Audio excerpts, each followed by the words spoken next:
Kamis 8 Juli 2021, pemerintah Desa Kota Baru, Kecamatan Uram Jaya, Kabupaten Lebong melaksanakan monitoring dan evaluasi pada pembangunan jalan, perluasan desa dan irigasi. Kemudian melakukan pengecekan tanaman bibit padi program MT2 yang telah dilaksanakan beberapa waktu yang lalu. Untuk monitoring dan evaluasi terhadap pembangunan jalan, perluasan desa dan irigasi sudah 60% berjalan dengan perluasan jalan 6 meter, sedangkan dari panjang yang total 300 meter yang sudah berjalan sekitar 245 meter. Sedangkan dari pihak kecamatan menjelaskan bahwa dalam akses pembangunan dan pelebaran jalan di Desa Kota Baru ini sudah cukup bagus. Akan tetapi pihak kecamatan berharap kepada pihak pemerintah kabupaten untuk membantu menyelesaikan pembukaan jalan ini, dikarenakan untuk penyelesaian menggunakan dana desa atau DD tidak dapat tercover semua. Perlu diketahui juga untuk pelebaran jalan 6 meter ini di kapasitas dana desa cukup besar. Maka dari itu tahun pertama ini Desa Kota Baru hanya dapat melakukan pelebaran jalan sebatas pondasi dan timbunan. Terima kasih, kami dari Kecamatan Uram Jaya turun langsung untuk memonitoring dan mengevaluasi sekaligus membina pemerintahan Desa Kota Baru.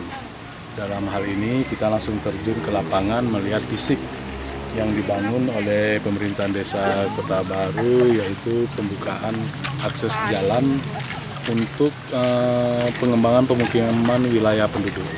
Karena kita ketahui kalau kita lihat dari geografis Desa Kota Baru ini sangat padat sekali ya. Nah, jadi kalau untuk perluasan pemukimannya, kalau kita tidak membentuk jalan baru ini diperkirakan agak susah.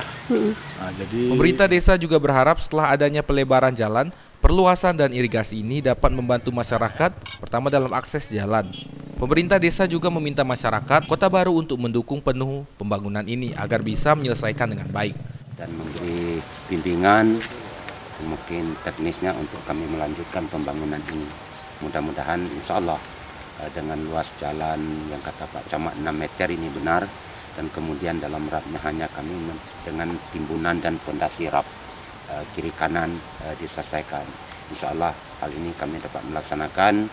Mudah-mudahan dari kegiatan ini tidak ada halangan dan semua warga mendukung, dan wilayah-wilayah yang dilintasi alhamdulillah masyarakat sudah membuat surat pernyataan untuk dibebaskan. Dari lokasi, Widya Susanti, Lebong TV.